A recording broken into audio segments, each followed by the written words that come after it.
The Serious Fraud Office is examining hundreds of documents in connection with the collapse of the Carroll group of companies, once Britain's third largest private business. The former multimillionaire head of the group, Gerald Carroll, claims the documents prove he was the victim of a massive fraud. He's now bankrupt and has spoken for the first time about his claims to Sky News. Gerald Carroll was once one of Britain's most successful businessmen, but his company's collapsed, now financially ruined. He claims he's the victim of a massive fraud. This is, beyond any reasonable doubt, the biggest criminal fraud heist in British history. Carroll has connections with the great and the good, not just royalty but senior politicians. He had 85 companies, a string of racehorses and collections of art and cars. Yet within years his empire was reduced to this, a few pictures and mementos of his former wealthy life. Now the Serious Fraud Office is studying hundreds of documents which Carroll believes proves his business collapsed because of systematic fraud, not, as some argue, the recession.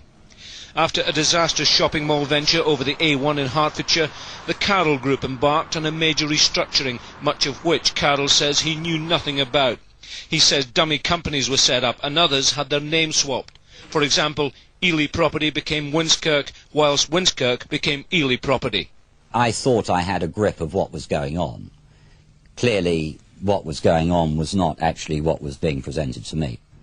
Debts mounting, Carroll went bankrupt. Later, financial anomalies were spotted by the Inland Revenue.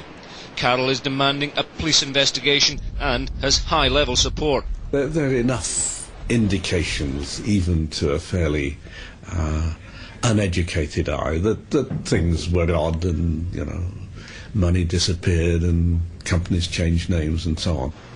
Scotland Yard is now waiting for the Serious Fraud Office to complete its deliberations. Meanwhile, the collapse of the Carroll Group remains one of Britain's most enduring business mysteries. Jim Gilchrist, Sky News.